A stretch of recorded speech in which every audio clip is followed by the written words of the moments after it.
Hello and welcome to Secrets of Organ Playing podcast.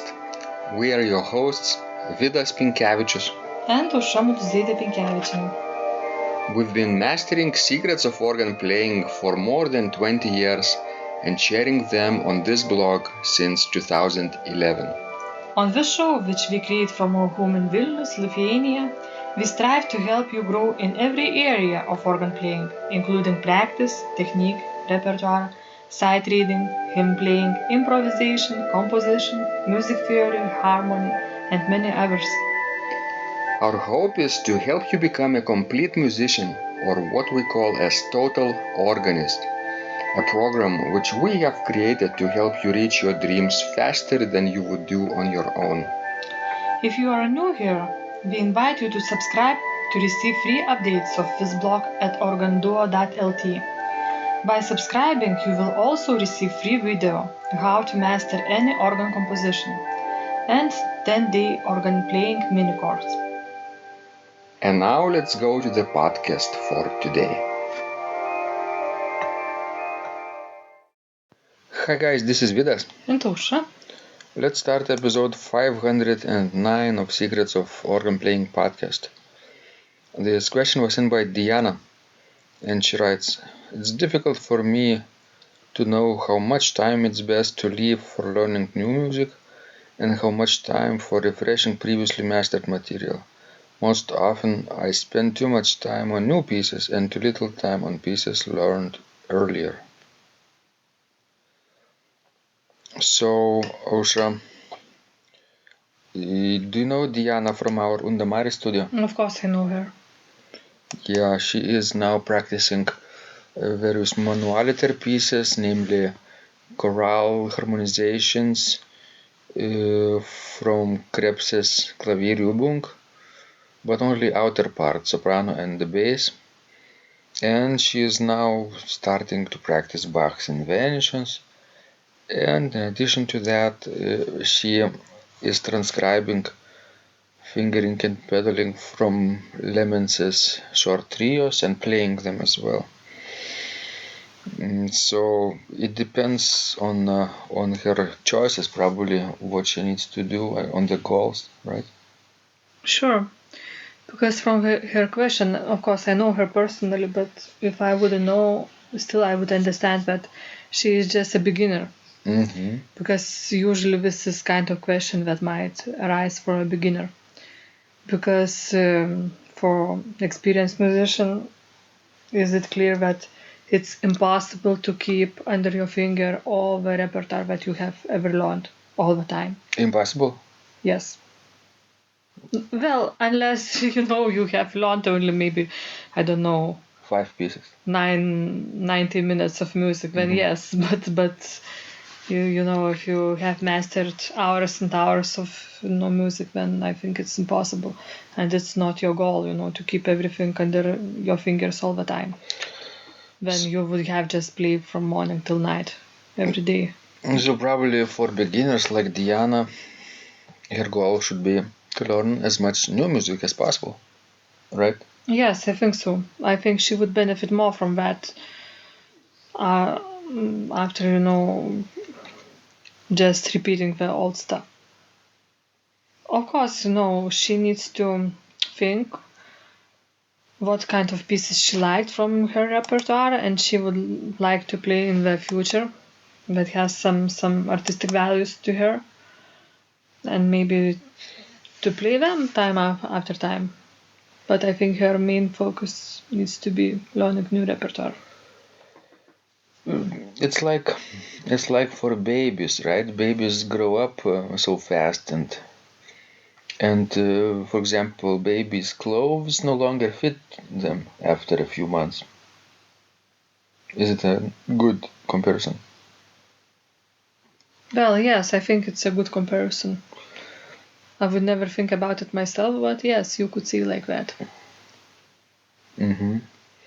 So Diana is like a musical baby, and she needs to change constantly her clothes, musical clothes.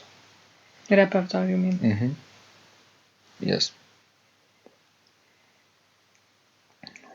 So what about you? How much repertoire is under your fingers, for example, in a given moment? Well, I'm different from most of my organists that I know, my friends, because I improvise in public, and that's a big difference than just playing something that is written and keeping that under your fingers. So I'm generally thinking about learning new music for my upcoming recitals, if I'm planning something to play from the repertoire, not only from improvisations. But right now I have 2 recitals coming up which are improvisations, 2 recitals with you which are organ duets, right? Or 4 duets actually. 2 in Lithuania, 2 in other countries, and then some organ demonstrations as well. So I have to constantly be ready to play in public, basically. My situation is different from most people, I think. But I guess if you are an organist and you are somehow related to the church, or even if you don't have a regular position, or to the university as we are, I think you need to keep some of your repertoire ready at any time. So maybe, while learning, new and difficult pieces, you need to have sort of basic repertoire that you could be ready to refresh right away. If you would receive, any calls that you need to replace somebody and to play for some occasions, such as wedding, funeral, mass. A collection of short pieces. Yes. 2-3 minutes each. Or even 1 minute is okay, probably for starters. So it reminds me of examination requirements of American Guild of Organists, where they have this test for service playing certificate. They have requirements to play a few preludes, a few offertories, a few postludes, and a few communion pieces, and a few funeral pieces, and a few wedding pieces. So maybe totally 12 pieces for this test. And for this occasion, maybe if that's 6 categories, right? So 1 or 2 from each category would be a good place to aim to learn for your constant repertoire, don't you think? Yes, I think that's a good suggestion. Until you become a good sight reader and can sight read this kind of music on a short notice. Okay, this was Vidas. And Ausra. Please send us more of your questions. We love helping you grow. And remember, when you practice, miracles happen.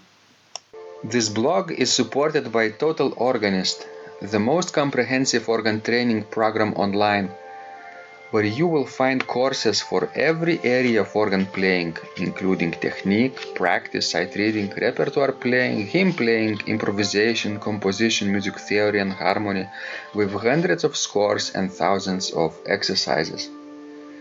Here is what some of the students are saying. Hugh writes, "The sight reading course has helped me tremendously. Thank you very much for your SS courses and all your help." Robert writes, I found the fingerings, registration ideas and general comments to be excellent. John writes, "I have found your download very helpful. It was really excellent.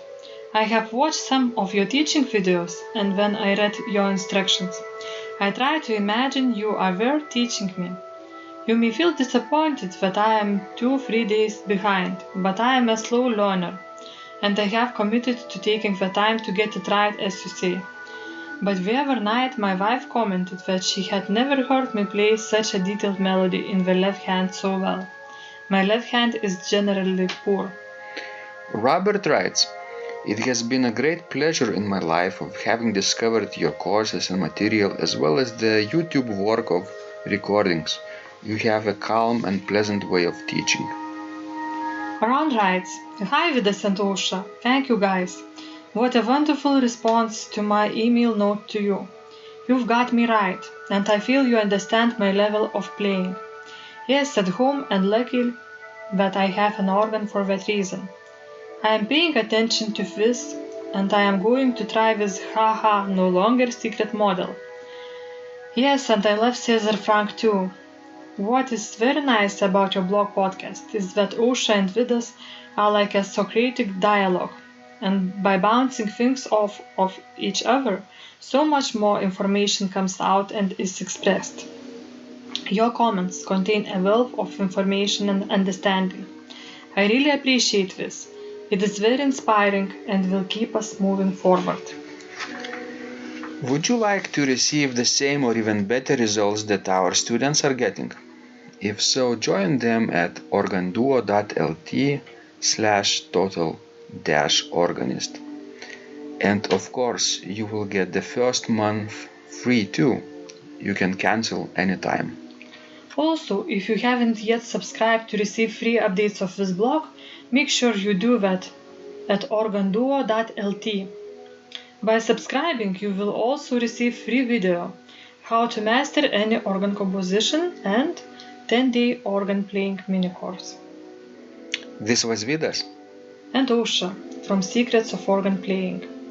And remember, when you practice, Miracles happen.